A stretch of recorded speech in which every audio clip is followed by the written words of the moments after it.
সেনাপ্রধান প্রায় 5 মাস আগে যে আশঙ্কার কথা আমাদেরকে শুনিয়েছিলেন, যে সন্দেহ সংশয় প্রকাশ করেছিলেন, সম্ভবত প্ল্যান্ড ওয়েতে সবকিছুর বাস্তবায়ন চলছে। কঠিন জবাব পাবেন তো, ছাড় দিবে না, এটা ছাড় দিবে না, কিছু করার নাই ভাই। এই জেনারেশন তো এরকমই ভাই, এই জেনারেশন কখন কোন দিকে ছুটে ঠিক বলা যায় না ভাই। সব কিছু ক্লিয়ার দেখতে পাবেন, পরিষ্কার দেখতে পাবেন। ওর হাত অবশ কইরা দেওয়া হবে, অবশ, এটা মাথা রেখে সব কিছু অবশ কইরা দেওয়া হবে।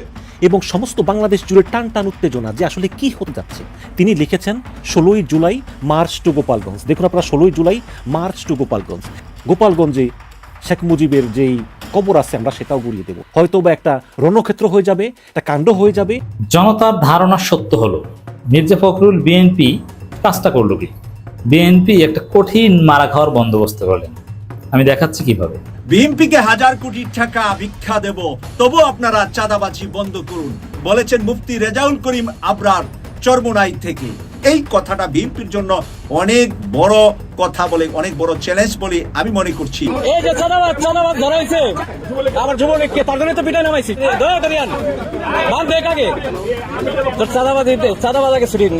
বাংলাদেশের জলসীমায় ঢুকে ইলিশ মাছ চুরি করছিল ভারতীয় 2 ট্রলার। 48 জন জেলে সহ এই 2 ট্রলারকে আটক করা হয়েছে, সাথে বিপুল পরিমাণ ইলিশ। জাতীয় নাগরিক পার্টি এনসিপির কেন্দ্রীয় কর্মসূচি জুলাই পদযাত্রাকে কেন্দ্র করে গোপালগঞ্জ সদরে পুলিশের গাড়িতে অগ্নিসংযোগ ও ভাঙচুর করেছে নিষিদ্ধ ঘোষিত সংগঠন ছাত্রলীগের নেতাকর্মীরা। আসসালামু আলাইকুম প্রিয় দর্শক, বর্তমান সময়ের বাংলাদেশের রাজনৈতিক প্রেক্ষাপট বা রাজনৈতিক পরিস্থিতির উপর বিশ্লেষণ করে আপনাদের সামনে কিছু গুরুত্বপূর্ণ ভিডিও ফুটেজ নিয়ে হাজির হয়েছি। এমনকি যারা ভিডিওটি অন করেছেন তারা ভিডিওটি না টেনে সম্পূর্ণ মনোযোগ সহকারে দেখবেন, তাহলে ভিডিওর মূল রহস্য বা আসল ঘটনাগুলো জানতে বা বুঝতে পারবেন। তো প্রিয় দর্শক, আমি আর বেশি কথা বাড়াবো না, চলুন দেখে আসি সেই আজকের কাঙ্ক্ষিত ভিডিওগুলো। তবে তার আগে বলি, যারা এখনও চ্যানেলটি সাবস্ক্রাইব করেননি তারা সাবস্ক্রাইব করে পাশে থাকা বেল আইকন বাটন ক্লিক করে দিন, আর যারা ইতিমধ্যে সাবস্ক্রাইব করে রেখেছেন তাদেরকে অসংখ্য ধন্যবাদ। তো চলুন দর্শক, একটা লাইক দিয়ে আমরা ধারাবাহিকভাবে সকল ভিডিওর বিস্তারিত আলোচনা দেখে আসি। বাংলাদেশের জলসীমায় ঢুকে ইলিশ মাছ চুরি করছিল ভারতীয় 2 ট্রলার। 48 জন জেলে সহ এই 2 ট্রলারকে আটক করা হয়েছে, সাথে বিপুল পরিমাণ ইলিশ। ভারতীয়রা বাংলাদেশে ঢুকে কিভাবে ইলিশ মাছ চুরি করে তা এই আটক হওয়াতে আমরা বুঝতে পারলাম। এর আগেও প্রায় 30-40 জন ভারতীয় জেলেকে আটক করা হয়েছিল এরকম মাছ চুরি করায়।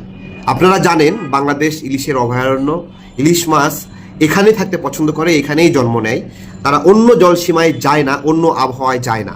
এবং এই জাতের কাছাকাছি জাত অন্য এলাকায় মাছ আছে, কিন্তু বাংলাদেশের ইলিশের যে স্বাদ সেই স্বাদটা ঠিক কলকাতার ইলিশে হয় না। তো আজকের এই ঘটনা আমাদের নেভিকে আমরা ধন্যবাদ জানাই যে আপনারা ইলিশ চোরদেরকে ধরেছেন, কিন্তু এই সময়টাতে তারা কিন্তু একটা তৎপরতা চালাবে বাংলাদেশে ঢুকে বাংলাদেশের জেলেদেরকে অপহরণ করার জন্য। সেই অপহরণের হাত থেকে বাঁচার জন্য আমরা জেলেদেরকে সতর্ক করছি, নেভিকে প্রস্তুত থাকার জন্য অনুরোধ করছি। যদি প্রস্তুত না থাকেন তাহলে আবার আটক করবে, অপহরণ করবে, করে বলবে আমাদেরগুলোকে ছাড়েন, না হলে আমরাও ছাড়বো না।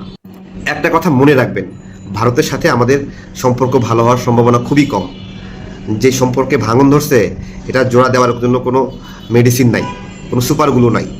সো যতটা সম্ভব সতর্ক থাকতে হবে। আমাদের নৌবাহিনীকে সতর্ক করার উদ্দেশ্যে এই ভিডিওটা দিলাম। আপনারা আমাদের জেলেদেরকে রক্ষা করবেন। এবং সমস্ত বাংলাদেশ জুড়ে টান টান উত্তেজনা যে আসলে কি হতে যাচ্ছে। ঘটনার সূত্রপাত হয় এনসিপি নেতা সার্জিস আলমের একটা ফেসবুক পোস্টকে কেন্দ্র করে। তিনি লিখেছেন 16ই জুলাই মার্চ টু গোপালগঞ্জ। দেখুন আপনারা, 16ই জুলাই মার্চ টু গোপালগঞ্জ। যদি বেশি বাড়াবাড়ি করে তাহলে গোপালগঞ্জে শেখ মুজিবের যেই কবর আছে আমরা সেটাও গুলিয়ে দেব। বা যদি বাধা আসে তাহলে তারা সেই বাধা মোকাবেলা করবেন। এবং সার্জিস তার ফেসবুক পোস্টে আরও লিখেছেন যে বিপ্লবের সযোদ্ধারা ধূমকেতুর মতো ছুটে আসুন গোপালগঞ্জে, আগামীকাল সকাল 11টায় গোপালগঞ্জ শহরে দেখা হচ্ছে ইনশাল্লাহ। মানে সাজিশ বলতেছে যে ধূমকেতুর মতো সবাই ছুটে আসুন গোপালগঞ্জে। তো এখন কথা হচ্ছে যে হঠাৎ করে এই মার্চ টু গোপালগঞ্জের আসলে উদ্দেশ্যটা কি?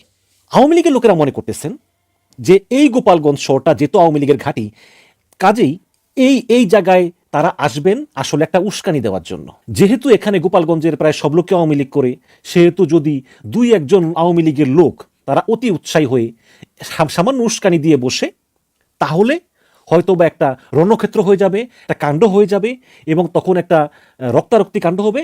সুতরাং তখন এনসিপি নতুন করে কিছু দাবি দাওয়া করতে পারে, যেমন রাষ্ট্রপতি চুপুর পতন সহ আরও অন্যান্য দাবি দাওয়া। তো এই কারণেই আওয়ামী লীগের ভিতর এখন দুইটা মনোভাবে সম্পন্ন লোক হয়ে গিয়েছে। একটা দল চায় যে না, আমরা চুপচাপ থাকি, আওয়ামী লীগের আমাদের কিছু করার দরকার নেই এই মুহূর্তে, তারা আসুক, তারা চলে যাক। কিন্তু আরেকটা গ্রুপ, এবং এদের ভিতর ইয়াং পোলাপানের সংখ্যা বেশি, এবং ইতিমধ্যেই তারা ফেসবুকে হুমকি দিয়েছে যে আগামীকাল আসলে নাকি এনসিপি লাশ পড়বে, এবং অলরেডি তারা আজকে রাতে বাসায় থাকতেছে না, তারা বাইরে ঘুমাইতেছে, কারণ তারা মনে করতেছে যে পুলিশের পক্ষ থেকে তাদেরকে ধরপাকড় করা হতে পারে আজকে রাত্রেই। আগামীকালকে এনসিপির জনসভা সুষ্ঠুভাবে সম্পন্ন করার জন্য আজকে রাতেই ধরপাকড় শুরু হতে পারে। এর জন্য তারা ঘরের বাইরে অবস্থান করতেছে ঠিকই, কিন্তু সকালবেলা উঠে তারা এনসিপির উপরে চোরাগুপ্তা হামলা চালাবে। এবং যদি তাই হয় তাহলে কিন্তু পরিস্থিতি ভয়াবহ হবে, কারণ এনসিপিও কিন্তু বিভিন্ন জায়গা থেকে কিন্তু লোকজন নিয়ে আসতেছে, তারাও কিন্তু একা যাবে না, তারাও কিন্তু প্রচুর লোকবল সহকারী যাবে, এবং প্রশাসন, সেনাবাহিনী সবাই আগামীকাল গোপালগঞ্জের সর্বোচ্চ অবস্থায় থাকবে। এবং অনেকে আবার মনে করতেছেন যে ধানমন্ডি 32 নম্বর তো গুড়িয়ে গিয়েছে, তাহলে যদি আগামীকাল যদি সংঘর্ষ বেঁধে যায় তাহলে কি এনসিপি বা এনসিপির সঙ্গে জামাত ইসলাম বা অন্যান্যরা তারা রাগান্বিত হয়ে তারা কি বঙ্গবন্ধুর কবরে হামলা চালাতে পারে? দর্শক, যখন একটা গন্ডগোল বেঁধে যায়, যখন দুই পক্ষের ভিতর ভয়ানক সংঘর্ষ হয়, তখন যে কোনো কিছু ঘটতে পারে, অসম্ভব কিছুই না। কিন্তু আমি ব্যক্তিগতভাবে মনে করি যে একটা লোকের কবর পর্যন্ত যাওয়া কোনো মতেই ঠিক না। এটা মানবতা বিরোধী, এটা ইসলাম বিরোধীও। কিন্তু বাংলাদেশে তো এগুলো ঘটেছে না। বাংলাদেশে প্রথম কবর ভাঙার কাজ শুরু করেছে আওয়ামী লীগ। সাবেক ছাত্র লীগের সেক্রেটারি গোলাম রাব্বানী চট্টগ্রামে গিয়ে সালাউদ্দিন কাদের চৌধুরীর কবর ভাঙচুর করেছিল তো। দর্শক, গোপালগঞ্জ আসলে এই গোপালগঞ্জের মানুষ আওয়ামী লীগ করে, এবং তারা এখনো বিশ্বাস করে না যে শেখ হাসিনা কোনো খুন করতে পারে। তারা মনে করে শেখ হাসিনা এক সপ্তাহের ভিতরে ফিরে আসবে, এবং এইসব মানুষগুলো এই যে শেখ হাসিনা 1,500 মানুষ খুন করে পালালো, তাদের ভিতরে বিন্দু মাত্র মানবতা বোধ নাই। তারা মনে করতেছে শেখ হাসিনা ঠিকই করেছে এবং শেখ হাসিনা আবার ফিরে আসবে, এবং এই এনসিপির প্ল্যানগুলো সন্ত্রাসী, এরা জঙ্গি, এদের কারণে দেশের এই অবস্থা। তো এইরকম লোক তো আছে গোপালগঞ্জে, আছে না? এনসিপি চাইবে যেভাবেই হোক একটা বিশাল বড় সফল সমাবেশ করে গোপালগঞ্জ থেকে নিরাপদে ফিরে আসা যায়, যাতে সে ব্যবস্থা করবে। আর আওয়ামী লীগ চাইবে যাতে এনসিপি গোপালগঞ্জে প্রবেশ করতে না পারে, আর যদি প্রবেশ করে তাহলে তাদের মোকাবেলা করতে হবে। এবং আইন শৃঙ্খলা বাহিনী, বিশেষ করে সেনাবাহিনী এবং পুলিশ, সেনাবাহিনী যেহেতু ম্যাজিস্ট্রেসি পাওয়ার ক্ষমতায় আছে, সেনাবাহিনী এবং পুলিশের জন্য বড় চ্যালেঞ্জ যে কোনো রকম রক্তপাত এড়িয়ে এনসিপির সমাবেশটা সুষ্ঠুভাবে সম্পন্ন করে তাদেরকে নিরাপদে ঢাকায় পাঠিয়ে দেওয়া এবং আওয়ামী লীগকে দূরে রাখা, এটাই হচ্ছে বড় চ্যালেঞ্জ। এই যে রাজাকার, এই রাজাকার স্লোগানটা ভালো লাগলো না। এই স্লোগান তো আপনারা শেখ হাসিনার কাছ থেকে ধার আনলেন, নতুন কি দিলেন? নতুন কিছু দিতে পারলেন না। উনি এই রাজাকার বলাতে ইনারা বলছিলেন আমরা রাজাকার, আয় আয় সামনে আয়, আমি রাজাকার বলছে না, স্লোগান দিছে না। তার মানে কি ওইটা তো বইলা শেখ হাসিনা দিল্লি চলে গেল, আপনারা ওই দিল্লি থেকে আবার ওইটা হায়ার করে নিয়ে আসলেন কেন? ওই একই স্লোগান, রাজাকার রাজাকার। রাজাকারদের আপনারা পিন্ডিতে পাঠাই দিবেন, পিন্ডি, ওই পাকিস্তান পিন্ডি, রাওয়ালপিন্ডি। হ্যাঁ, কিন্তু পাকিস্তানের রাজধানী তো রাওয়ালপিন্ডি না, ইসলামাবাদ পাকিস্তানের রাজধানী, পিন্ডি তো রাওয়ালপিন্ডি। ওই যে মনে করেন যে আমাদের চিটাগাং, ওরকম একটা জায়গার নাম রাওয়ালপিন্ডি, ওই রাওয়ালপিন্ডিতে রাজাকারদের পাঠাই দিবে। এখন ভাই একটা নতুন ব্যবসা করতে হবে। কারো যদি টাকা পয়সা থাকে বিরাট বড় একটা জাহাজ কিনেন টাইটানিকের মতো, কারণ কি প্লেনে কইরা এত রাজাকার পাঠাইবেন কেমনে? ওই জাহাজে করে পাঠাইতে হবে, তো ভালো ব্যবসা হবে। কারণ দেশের অর্ধেক লোককেই তো চলে যাইতে হবে, যাদের দাড়ি টুপি আছে সবই তো রাজাকার। হায় হায় হায়, 54 বছর যাবৎ রাজাকার মারতে মারতে মারতে মারতে এখনো মারা শেষ হয় নাই, এখনো রয়ে গেছে। তো রাজাকারকে শেষ করতে হবে। এই স্লোগানটা খাইলো না, ভাল লাগে নাই। এগুলো হলো মারা খাওয়ার বুদ্ধি। হ্যাঁ, দেখেন এই 19 তারিখে এটার জবাব পাবেন, কঠিন জবাব পাবেন। তো ছাড় দিবে না, এটা ছাড় দিবে না। ছাড় দিছে শেখ হাসিনাকে।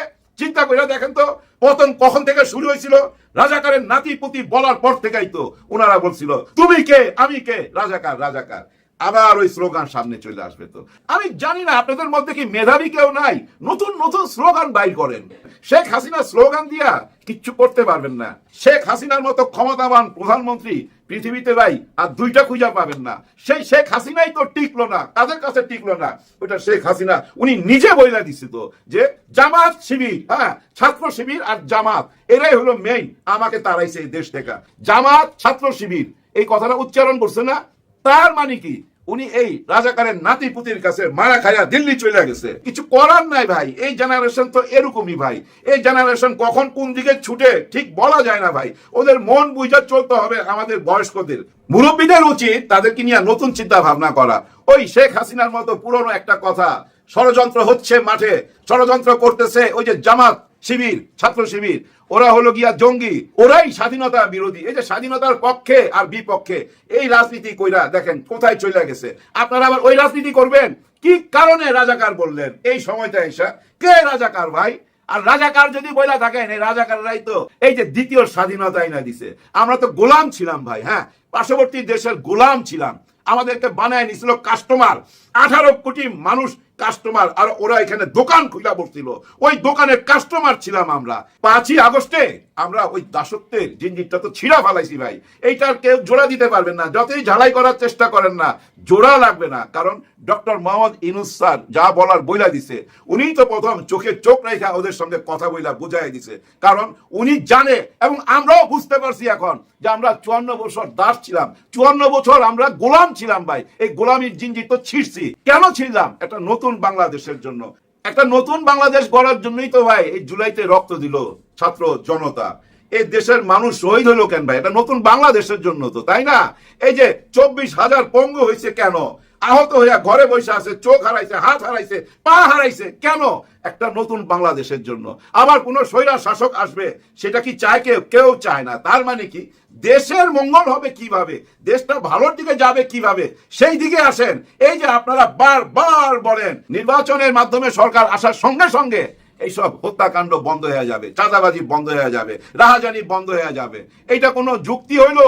এখন বন্ধ হয় না কেন? তার মানে কি আপনারা এখন বন্ধ করতেছেন না এই জন্য যে ফেলুর দেখাইতে চাচ্ছেন ডক্টর ইউনূস স্যারকে, যে উনি ফেলুর, উনি নির্বাচন দিচ্ছেন না তাড়াতাড়ি, যেন তাড়াতাড়ি নির্বাচন দিয়া দেয়, উনাকে ফেল দেখাইতে হবে বললেই কি এগুলা?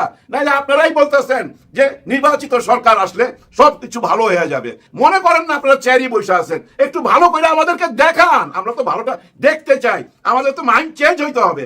গত 10 বছরে তো আমাদের মাইন্ড চেঞ্জ হয়ে গেছে, অন্যরকম মন মানসিকতা হয়ে গেছে তো ভাই। আপনারা বুঝতেছেন না?